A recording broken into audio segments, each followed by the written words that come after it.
আর আমাদের ইন্দ্রিয় হলো অনিত্য। তুমি এই কথা জেনে তুমি উঠো, তুমি যুদ্ধ করো, তুমি আর অবসরে বসে থাকো না, তুমি আর শোকাকুল অবস্থায় বুড়ো হয়ে একেবারে মূর্ছা হয়ে তুমি পড়ে থাকো না। হে অর্জুন, মানুষের এই অবসন্নতা, মানুষের এই দুর্বলতা, মানুষের এই ক্ষীণতা যতক্ষণ পর্যন্ত হয় না ততক্ষণ মানুষ কোনো কাজে মানুষ উপকৃত হতে পারে না। এবং মানুষের পিছনে অসীম শক্তি আছে, সেই শক্তি আমাদের কামনা বাসনার দ্বারা আমাদের আবৃত হয়ে থাকে। মাতৃগর্ভে যেমন সন্তান আবৃত থাকে, এই দুই চোখ দিয়ে দেখা যায় না। যেমন দর্পণে আমাদের চেহারা দেখি, সে দর্পণে যদি ময়লা পড়ে সে দর্পণে আর চেহারা দেখা যায় না। সেরূপ আমাদের এই সেই সূর্যবাদ, সেই প্রখর জ্ঞান ভাষিত হতে পারে না। আমাদের অজ্ঞানতা দ্বারা, আমাদের মূর্খতা দ্বারা, আমাদের আসক্তি দ্বারা, আমাদের ইন্দ্রিয় বাসনার দ্বারা সেগুলো আবৃত হয়ে থাকে।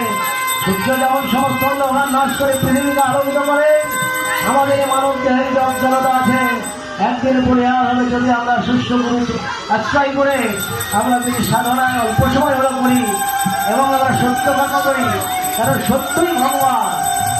আমাদের শাস্ত্র প্রণেতা বেদত্তাই বলেছেন ভাগবতে যে পরম ব্রহ্ম পরম ধাম, সত্যম পরম ব্রহ্ম সত্যম পরম তপ, সত্যাগ মূলা ক্রিয়া সত্তা সত্যাগ হে পরতর হে, সত্যই ভগবান, সত্যই আমাদের তপস্যা।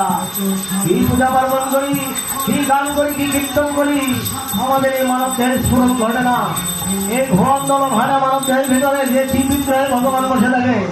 কারণ আমরা তো জানি না যে আসলে ভগবানকে উন্মোচন করতে হলে, ভগবানকে বিকশিত করতে হলে কি করতে হবে।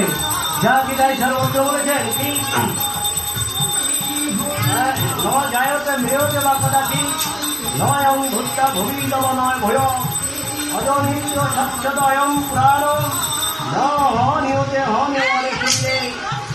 এই আত্মা কখনো জন্মে না, কখনো মরে না, কখনো সৃষ্টি হয় না। অর্জুন তুমি জানো এই পৃথিবীতে কেউ এটা কিছু করতে পারে না, এটা আত্মনুগতিতে এটা সৃষ্টি হয়। তিনি অজ নিত্য শাশ্বত, এটা পুরাণ। হনিয়তে হনিয় কে আছে হত্যা করিবে? এই শরীরে বসে আছে কে, কার ক্ষমতা আছে হরণ করতে, একে নষ্ট করতে? আরো বললেন ভগবান বেদ অবিনাশম নির্যমীয় এরম এরম অজাময়ম অধ্বংস পুরুষম পার্থ